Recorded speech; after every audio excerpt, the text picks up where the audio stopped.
Hey guys, happy Monday, and we are in week 3 of this cycle. Hopefully you're feeling the rhythm of this new cycle. Remember, this is the open prep cycle, so we've been working on fast singles, some of our Olympic lifts, and today we're going to work on touch and go, so that's considered barbell cycling. We're going to do 3 touch and go cleans every minute for 8 minutes, all right? We'll design this. Ideally, you'll be squatting, but you can, of course, always substitute power cleans if you need, all right? So let's talk about barbell cycling. So I'll show you from the front, starting feet under hips. Find that grip, drop your butt, chest up, pull, catch, stand. And now, if you notice what I did with my feet, I stood up in a squat stance, and then I kind of inched my feet back in because I want to get back into that pulling position.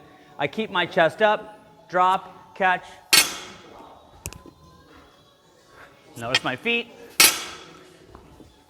Okay, and then 3, rest, and recover. Okay, so again, we're looking for that nice, efficient movement. How do we get the bar from the shoulder? From here, we always talk about the hook grip. So if you notice when I catch the bar, my hands are open, and then as I bring the bar back down, I'm gonna try to re-grab the hook grip.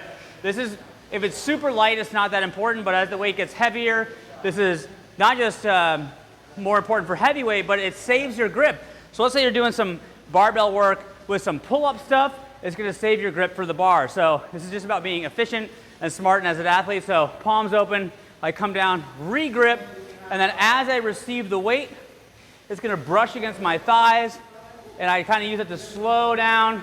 My hips come back. I use my lats to keep it close to my body, and then I'm right back up. Okay, so this is that posterior chain loading, lat engagement. We don't want the bar to come out in front of our toes, because now that's a bad position for the next rep. Okay, so we're trying to keep that good tension, good timing. If you need to, stop here and then touch and go off the ground. Okay, it's one way to kind of slow it down and practice that barbell cycling. So that's going to be our strength. It's going to be every minute for 8 minutes, 3 reps. Let's talk about conditioning. All right, guys, for our conditioning today, we have a 16-minute EMOM. That means each movement we're going to perform on the minute, rotating through. The 4th minute each round will be a rest. So we're going to do 4 rounds through. The movements are rope climb, 3 reps for the guys, 2 for the women, 15 hang dumbbell power cleans, and then biking for calories, all right? So I'm going to spend most of the time here talking about the rope climb. I love teaching the rope climb. A lot of athletes are strong enough that they can learn the technique. So number 1, chalk up your hands. This will really help with the grip. Okay, second is the foundational strength here is the ability to hang with straight arms on the rope. I always say this, if you're hanging with bent arms like on a pull-up bar, right, this is really hard. Over time, you're slowly going to fail and fall into this position. This is a significantly easier position to hang your body weight. So you're always thinking with the rope of being in this nice long arm position, okay? But you need to be comfortable with that. That's kind of step 1. So if you know that you can hang your body weight, so reach up nice and high, one hand on top of the other, okay? And what you're trying to do is avoid that feeling of wanting to pull with your arms, okay? What we want to do is bring the knee up as high as we can, okay? And watch what I'm going to do. The rope goes from the inside of my body, so it's the center of my body, to the outside of my foot, okay? The next thing I'm going to do, watch my arms. I'm not going to pull. I'm hanging with straight arms. I lift my other foot, so it's underneath, and now I'm going to pull as I stand at the same time. Okay? Then I reach up really high again. Again, straight arms. Avoid the feeling of wanting to pull. Lift the knees. This is why we do all that ab work. Right? I'm going to lift the knees as high as I can. Again, I haven't bent my arms. Lock the feet. Stand at the same time. Okay? I always say this, but you can test your anchor if you can let go of one hand and feel nice and stable. Okay? Go as high as you feel comfortable. 15 feet is the prescribed. On the way down, you go hand over hand, and just let the feet slip out a little bit, and you can hop off as you get close to the ground, okay? So again, really focus on, particularly the stronger athletes, trying to pull and then anchor with bent arms. You're anchoring, you're kind of leaning back, and then pulling simultaneously. So if you're just starting, you're just gonna practice getting an anchor. You might just be doing this, trying to like, just do 1, get your hands up, and then come back down. That might be a lot of effort for you as you're maybe hanging a little longer, figuring it out, but remember the position is like this, inside to outside on that first foot, all right?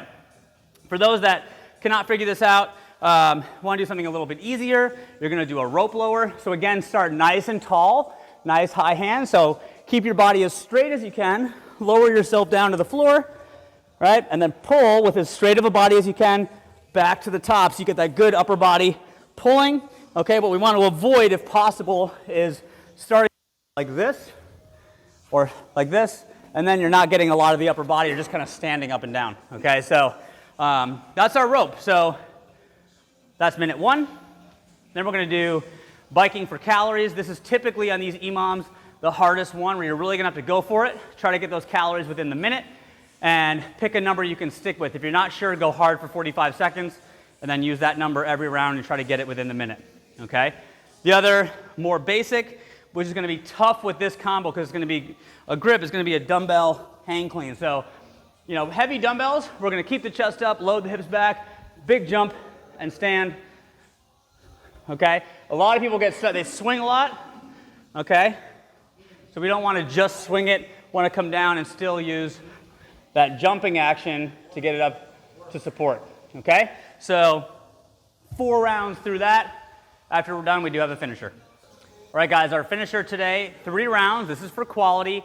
8 strict unbroken pull-ups, followed by 1 minute tall plank, meaning we'll be on our hands. Okay, so for anyone that came in last Thursday that had those 10 strict pull-ups per round, everybody talked about how hard that was, all right? So this is a great chance to work on quality. We want you to do them unbroken, so use a band if needed, and no kipping. So get strong through that entire range of motion.